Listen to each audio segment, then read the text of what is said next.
ಒಂದ್ ಕಣ್ಣಿಗೆ ಬೆಣ್ಣೆ ಮತ್ತೊಂದು ಕಣ್ಣಿಗೆ ಸುಣ್ಣ ಅನ್ನೋದು ಹುಬ್ಬಳ್ಳಿಯ ವಿವಿಧ ಬಡಾವಣೆಗಳ ಸ್ಥಿತಿಯಾಗಿದೆ. ಕೆಲವೇ ಬಡಾವಣೆಗಳಿಗೆ ನಿರಂತರ ನೀರು ಪೂರೈಕೆ ಆಗುತ್ತೆ. ಇನ್ನು ಕೆಲವು ಬಡಾವಣೆಗಳಿಗೆ ಕುಡಿಯುವ ನೀರು ಗಗನ ಕುಸುಮ ಆಗಿದೆ. ಅಯೋಧ್ಯ ನಗರಕ್ಕೆ 12 ರಿಂದ 14 ದಿನಕ್ಕೆ ನೀರು ಪೂರೈಕೆ ಆಗ್ತಾ ಇದೆ ಅಂತ ಜನತೆ ಆಕ್ರೋಶ ಹೊರಹಾಕಿದ್ದಾರೆ.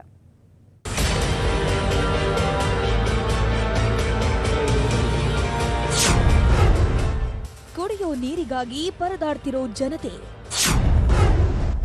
ಅಯೋಧ್ಯ ನಗರದಲ್ಲಿ 2 ವಾರಕ್ಕೊಮ್ಮೆ ನೀರು. ರಾಜ್ಯದ 2ನೇ ಅತಿದೊಡ್ಡ ಪಾಲಿಕೆ ಅನಿಸಿಕೊಂಡಿರೋ ಹುಬ್ಬಳ್ಳಿ ಧಾರವಾಡದ ಅವಳಿ ನಗರದ ಕೆಲ ಬಡಾವಣೆಗಳ ಜನರಿಗೆ ನೀರಿಲ್ಲದೆ ಸಂಕಷ್ಟ ಎದುರಾಗಿದೆ. ಹಳೆ ಹುಬ್ಬಳ್ಳಿಯ ಅಯೋಧ್ಯ ನಗರ, ನವ ಅಯೋಧ್ಯ ನಗರಗಳಲ್ಲಿ ನೀರಿಗಾಗಿ ಹಾಹಾಕಾರ ಶುರುವಾಗಿದೆ. 10 ರಿಂದ 12 ದಿನಕ್ಕೊಮ್ಮೆ ನೀರು ಸರಬರಾಜು ಮಾಡಲಾಗ್ತಿದೆ. ಪಾಲಿಕೆ ಕಾರ್ಯವೈಖರಿಗೆ ಜನತೆ ಆಕ್ರೋಶ ವ್ಯಕ್ತಪಡಿಸಿದ್ದಾರೆ. ಕುಡಿಯೋ ನೀರು 8 ರಿಂದ 10 ದಿವಸ 12 ದಿವಸ ತನಕ ಹೋಗ್ತಾ ಇದೆ ಸರ್. ಈಗ ಬರ್ತಾ ಮೊದಲು 6 ದಿವಸ ಬಿಡ್ತಿದ್ರು, ಇವಾಗ 12 ದಿವಸ ತನಕ ಆಗಿದೆ ಸರ್. ಅದು 2-3 ತಾಸು ಅಷ್ಟೇ ಬಿಡ್ತಾರೆ, ಟೈಮ್ ಸರಿಯಾಗಿ ಬಿಡೋದಿಲ್ಲ ಸರ್. ಬೆಳಗ್ಗೆ 5ಕ್ಕೆ ಬಿಡ್ತಿದ್ರು, ಈಗ 7-8 ಗಂಟೆ ಹಿಂಗೆ ಬಿಡ್ತಾ ಇದ್ದಾರೆ. ಹೀಗಾಗಿ ನೀರಿಂದು ಭಾಳ ಸಮಸ್ಯೆ ಆಗಿದೆ ಸರ್. ನೀರು ನಮಗೆ 12 ದಿನಕ್ಕೂ ಒಮ್ಮೆ ಬರ್ತೈತ್ರಿ ಸರ್. ಅದನ್ನು ಗಲೀಜು ನೀರು ಬರತೈತಿ, ಎಲ್ಲ ಹುಳ ಪಳ ಅದು ಚರಂಡಿ ನೀರು ಮಿಕ್ಸ್ ಆಗಿದ್ದು ಬರ್ತೈತಿ. ಬರೀ 3 ತಾಸು ನೀರು ಬರ್ತೈತಿ. ಕೆಳಗಿದ್ದವ್ರು ತುಂಬ್ಕೊಂತೇವೆ, ಮ್ಯಾಗಿನ ಇದ್ದವ್ರಿಗೆ ನೀರು ಸಿಗಂಗಿಲ್ಲ. ನಾವು ಕಂಪ್ಲೇಂಟ್ ಮಾಡಿದ್ರೆ ಅಲ್ಲೇ ಪೈಪ್ ಹೊಡೆದೈತಿ, ಇಲ್ಲೇ ಪೈಪ್ ಹೊಡೆದೈತಿ, ಅಲ್ಲೇ ಸಮಸ್ಯೆ ಆಗೈತಿ, ಇಲ್ಲೇ ಸಮಸ್ಯೆ ಆಗೈತಿ ಅಂತ ಹೇಳ್ತಾರೆ. ಈಗ ಸಣ್ಣ ಮಕ್ಕಳು ಇದ್ದವ್ರು ನಾವು ನೀರು ಮಕ್ಕಳಿಗೆ ಕುಡಿಸ್ಬೇಕೋ ಏನಿಲ್ಲ, ಆ ಥರ ನಮಗೆ ಆಗ್ಬಿಟ್ಟೈತಿ. ಹಳೆ ಹುಬ್ಬಳ್ಳಿಯಲ್ಲಿ 2 ವಾರ್ಡ್ಗಳ ನಡುವೆ ಈ ಏರಿಯಾ ಹಂಚಿಕೊಂಡಿದ್ದು, ಒಂದು ಕಡೆ ಬಿಜೆಪಿಯ ಶೀಲಾ ಕಟ್ಕರ್ ಸದಸ್ಯೆಯಾಗಿದ್ದಾರೆ, ಮತ್ತೊಂದು ಭಾಗದಲ್ಲಿ ಕಾಂಗ್ರೆಸ್ನ ಬಿಬಿ ಮರಿಯಂ ಸದಸ್ಯೆಯಾಗಿದ್ದಾರೆ. ಇಬ್ಬರಿಂದಲೂ ಕುಡಿಯೋ ನೀರಿನ ಅನ್ಯಾಯದಲ್ಲಿ ನ್ಯಾಯ ಸಿಗ್ತಿಲ್ಲ ಅಂತ ಹೇಳ್ತಿದ್ದಾರೆ. 2 ವಾರಕ್ಕೆ 5 ವಾರಕ್ಕೊಮ್ಮೆ ಪೂರೈಕೆ ಆಗೋ ನೀರು ಕೂಡ ಕಲುಷಿತವಾಗಿದ್ದು, ಡ್ರೈನೇಜ್ ಮಿಶ್ರಿತ ನೀರು ಪೂರೈಕೆ ಆಗುತ್ತಂತೆ. ವಾಟರ್ ಬೋರ್ಡ್ ವ್ಯವಸ್ಥೆ ಜಾರಿ ಇದ್ದಾಗ 6 ದಿನಕ್ಕೊಮ್ಮೆ ಆದರೂ ನೀರು ಬರ್ತಿತ್ತು. L&T ಕಂಪನಿಗೆ ಕೊಟ್ಟ ಮೇಲೆ ಅವ್ಯವಸ್ಥೆಯಾಗಿದೆ ಅಂತ ಹೇಳಿದ್ದಾರೆ. ನಾವೆಲ್ಲ ಸ್ಟೋರ್ ಮಾಡಿ ಇಟ್ಕೊತೀವಿ ನೀರು. 12 ದಿವಸ 13 ದಿವಸ ಒಂದೊಂದು ಸರಿ 14 ದಿವಸದ ತನಕ ಹೋಗ್ತಾರೆ ರೀ.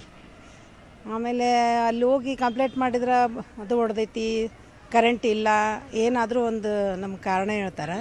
ಒಂದು 2 ವರ್ಷ ಆತ್ರಿ ನೀರು ಹಂಗೆ ಹುಳ ಅಂದ ಸಂಬಂಧ ಬೀಳಾಕತೈತಿ. ಮೊನ್ನೆ ಜಗಳ ಆಗೈತಿ, ಅದು ಸಂಬಂಧ ಹಬ್ಬ ಸಂಬಂಧ, ಯುಗಾದಿ ಹಬ್ಬ, ರಂಜಾನ್ ಹಬ್ಬ ಸಂಬಂಧ ನಾವೆಲ್ಲ ಸ್ಟ್ರೈಕ್ ಮಾಡಿದ್ರು ಅಲ್ಲೇ ಹೋಗಿ ನೀರು ಬಿಡ್ರಿ ಅಂತ. ಎಲ್ಲ ಹುಳದ ನೀರು ಬಿಟ್ಬಿಟ್ಟ ನಾನು.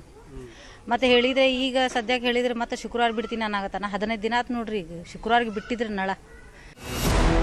ಸಮಸ್ಯೆ ಬಗ್ಗೆ ನ್ಯೂಸ್ 18ಗೆ ಪ್ರತಿಕ್ರಿಯಿಸಿರುವಂತಹ ಪಾಲಿಕೆ ಆಯುಕ್ತ ರುದ್ರೇಶ್ ಘಾಳಿ, ಪೈಪ್ಲೈನ್ ಮತ್ತು ವಿದ್ಯುತ್ ಸಮಸ್ಯೆಯಾಗಿದೆ, ಎಲ್ಲ ಸಮಸ್ಯೆಗಳಿಗೂ ಪರಿಹಾರ ಕಂಡುಕೊಳ್ಳಲಾಗಿದೆ.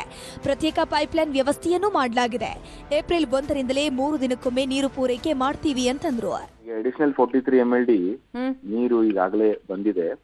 ನಿನ್ನೆ ಶಟ್ ಡೌನ್ ತಗೊಂಡಿದೀವಿ. ಸ್ವಲ್ಪ ಎಲೆಕ್ಟ್ರಿಕಲ್ ಇಶ್ಯೂಸ್ ಇತ್ತು, ಎಲೆಕ್ಟ್ರಿಕಲ್ ವರ್ಕ್ ಕಂಪ್ಲೀಟ್ ಮಾಡಿದೀವಿ. ಸ್ವಲ್ಪ ಪೈಪ್ಲೈನ್ ಕನೆಕ್ಟ್ ಮಾಡೋದನ್ನು ಇಶ್ಯೂಸ್ ಇತ್ತು, ಅದನ್ನೆಲ್ಲ ರಿಸಾಲ್ವ್ ಮಾಡಿದೀವಿ.